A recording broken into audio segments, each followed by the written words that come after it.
Thank you, Madam President. Please first allow me to introduce the lawyers who have burned midnight hours to present so many affidavits before you. My name is Ngatia Frederick.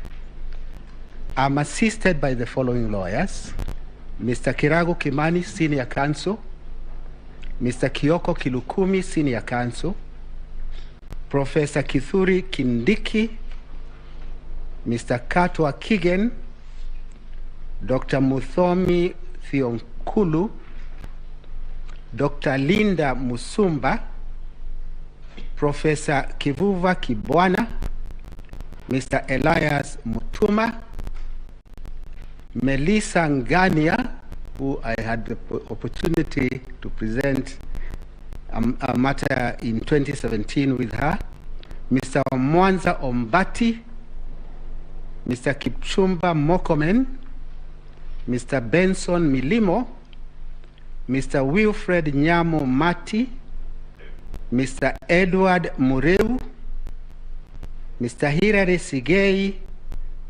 Madam Monica Nyogutu; Mr. Collins Kiprono; Wanjiko Nyaga; Emmanuel Kibet; Ian Shelela; Caroline Cherono; and Chris Ayeko. Most of them are in court number 1, following the proceedings very intently. Madam Chief Justice, I rise before you. I know it's been 2 long days.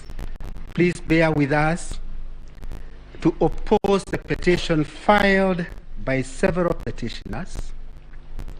It is the first time in the history of this country that we now have 8 petitions. It must be a new strategy to disable the president-elect to mount a defense against 8 petitions within 4 days. But we didn't manage the impossible, and we now present our defense as follows. First and foremost, my lords, let us appreciate that these consolidated petitions arise from a presidential electoral contest. It is an electoral contest. Ideally situated, or it should ideally be resolved by electorate, the Kenyan voters, not by a court of law.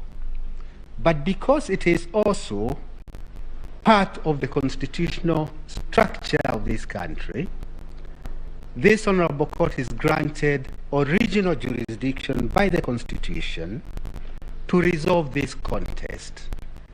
But in resolving this contest, it is necessary to bear in mind that all you have are affidavits filed by the contestants. The difficulty with affidavits is that one can structure fiction and peddle it as a pleading, as I'll be demonstrating.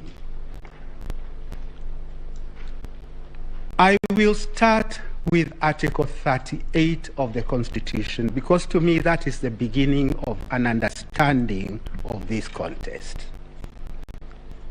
Article 38 is the one that empowers a Kenyan to vote by secret ballot. And that simple sentence can be broken into 3 or into 2 parts. Voting by secret ballot, meaning it confers on the individual power to exercise a freedom of choice, unhindered by anything. Number 2, or the second part of it, the vote gives the citizen a power or a badge of dignity for self-actualization. Self-actualization in the sense that a voter is entitled to vote for a candidate of their choice. Article 38, to my understanding, therefore becomes the beginning of the understanding of the correct situation that is before this court.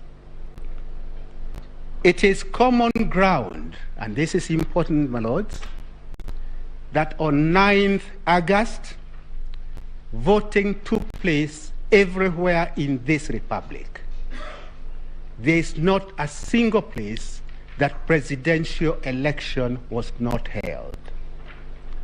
Even in Kakamega, Mombasa, presidential elections were indeed held. There is no area in this country that did not participate in that voting. Accordingly, legitimacy, I go to the next point, legitimacy of any electoral victory is predicated on the fact that voting did in fact take place.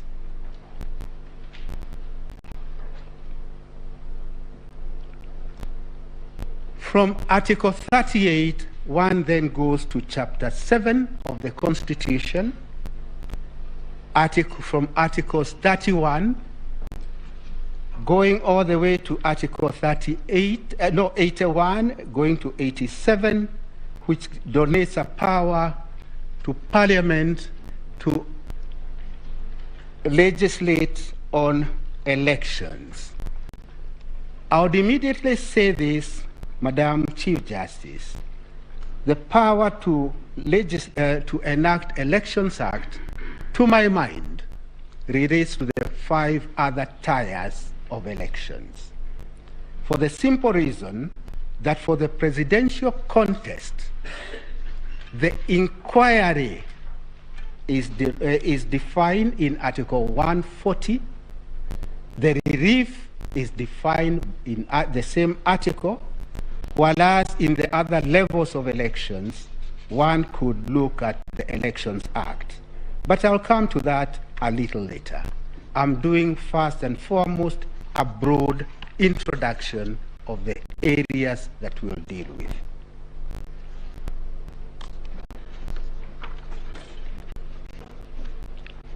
As I indicated, the scope of inquiry of a presidential contest is defined in Article 140. Before you are 8 petitions. They have mutated. Now there are 7. Oh, very well. Thank you. They have mutated to a large extent, particularly the primary petition.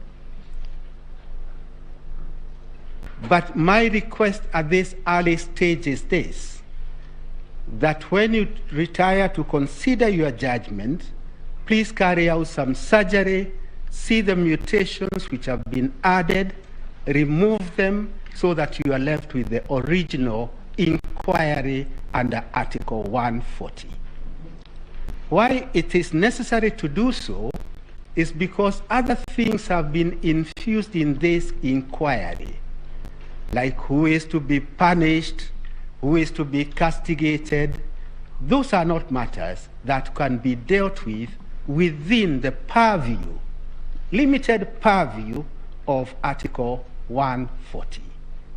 As a matter of fact, when we argued Raila 1 in 2013, this apex court said a petition under Article 140 should be, I quote, concise, precise, and well-focused. Well-focused. It cannot be a meandering, never-ending saga involving other persons other than the inquiry which is specified in Article 140. As I indicated, since elections were held everywhere, that legitimacy then translates to the following. The people of Kenya did express their sovereign will. They did express that on 9th, and what is now under inquiry is whether that sovereign will by the 14 million Kenyans is to stand unhindered, or whether this court would consider any other remedy other than upholding the sovereign will of the voters. Madam Chief Justice, just barely 2 years ago, Ghana was in the same position that this court is in. They held their elections. A presidential candidate went to the Supreme Court. Identical complaints were made. Complaint number 1, ballot stuffing. Complaint number 2, votes ought to have included rejected votes. Identical with the complaint before you. Complaint number 3, the chair lady was not being fair to the losing candidate. Identical things. And what is now happening in this new space is that we are all getting the drafting skills of our colleagues in other jurisdictions. Dumping and staging, we learned of it in America not too long ago. It is now before you. Ghana, 2 years ago, had identical complaints with the complaints which are before you. I pause before I go to the Ghanaian way of resolving this dispute to acknowledge my good friend, the team leader, Mr. Senior Counsel Orengo. He started by saying his case is not based on conspiracy. And he had to do that disclaimer for a good reason. It is the reason that, other than conspiracy, there is no case. And I'll come back to that in a moment. I go back to Ghana. Ghana considered all the evidence that was adduced, and the Ghanaian Supreme Court came to this conclusion, that the work of the court in a contest of this kind is to look for a substantive truth. I underline the words substantive truth of the elections. Look for the substantive truth of the elections. That's their Ghanaian approach. Then if you look at you are able to ascertain the substantive truth of the election, then the next very important values, they call them values, is to try to get finality and stability. Substantive truth of the elections. Next layer, finality and stability. Why is there need for finality and stability? The whole purpose of these elections is actually to underscore our democracy, to have a government in place for the next 5 years, and then we'll have yet another round of seeking the voters' validation of who will form government. I emphasize the finality and stability because at the end of this contest, what will be bothering this honorable court, if I dare say so, it is what are the reliefs to be given. Elections are carried out by our good Kenyans. I said in 2013, I repeat it again, we are unable to inculcate amongst ourselves the culture of accepting the electoral result. We are just unable to do that. Maybe it is in our psyche, maybe it's in our makeup, but we are unable to do that. Because we are unable to do that, we must then come to this honorable court to try and resolve that dispute in a very unfair way, because the dispute ought to have been resolved by the electorate. In my submission, when you look at this case, devoid of lawyers' arguments, you find it is based on certain planks. Plank number 1, Form 34A was hijacked mid-air, altered, votes from one candidate, losing candidate petitioner, removed, added to the votes of respondent number 1. That is a major plank of it. The easiest way to look at it, because I do not have the ability of Mr. Mahat, who dealt with technology, is to look at it from a point of logic or the antithesis. The antithesis being this: if that is true, from a point of logic, show us one Form 34A in the public portal, because that is where ultimately it landed, which differs with the hard copy at the polling station. Show us only one. Or show us a ballot box that people from outer space came and voted into, stuffed into it, and then all this hijacking in midair took place. There's no such evidence. And why there's no such evidence is because that is the work of fiction. Work of fiction, not just conspiracy, but work of fiction. In my submission, therefore, amongst the many things this court is now being called upon to do is to find a way of moderating, I use the word moderating now in the correct sense, the excesses in the political contestants.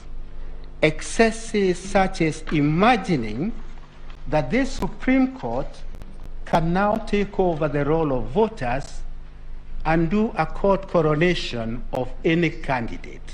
That would be a heresy.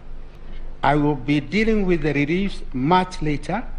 I'm just doing a broad outline. And the next broad outline I would wish to do is to indicate to this honorable court that the orders sought in the primary petition, apart from being contradictory, would take this country to a constitutional crisis. We now have the incumbent in office with the limitations in Article 134. Limitations which are set or cast in stone by the Constitution.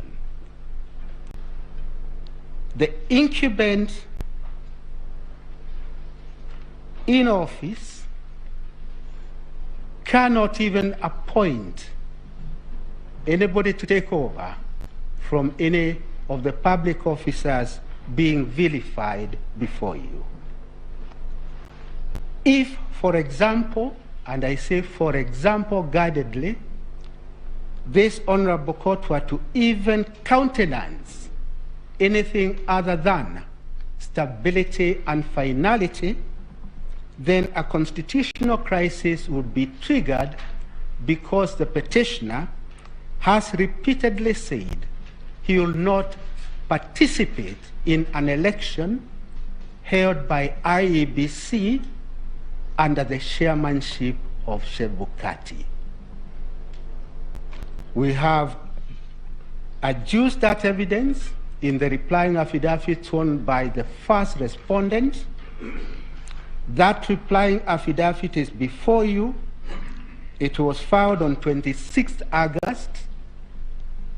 We have attached a clip of that discussion It's in an affidavit by Samuel Gedhae of the same date, 26th August, and all those are matters that are before you. Since the petitioner will not participate in a fresh election, does not want to accept defeat, then what does he offer?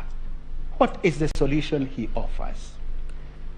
The solution he offers is that there be an election presided over by the vice chair lady of IEBC.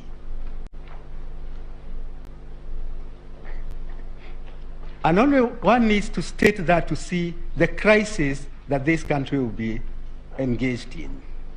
It will be a crisis of monumental nature, a crisis that I do not think that we would want to play with that kind of fire, because it will be fire upon fire. In my submission, therefore, I would request this Honorable Court, as we begin our submissions, to bear in mind how Ghana resolved an identical situation by, number one, looking for the substantive truth, and then immediately that should trigger a relief which is finality and stability. If this Honorable Court were to do that, I see a future for us. Any other solution, the crisis offered by the petitioner cannot be a crisis that this court can countenance, because your fidelity is not to anybody other than the Constitution. Since your fidelity is to the Constitution, I dare say then the reliefs that you could consider are the reliefs within the constitutional structure of this republic. With those comments, Madam Chief Justice, allow me to invite the first counsel to present, who is my good friend, Mr. Katwa Kigen.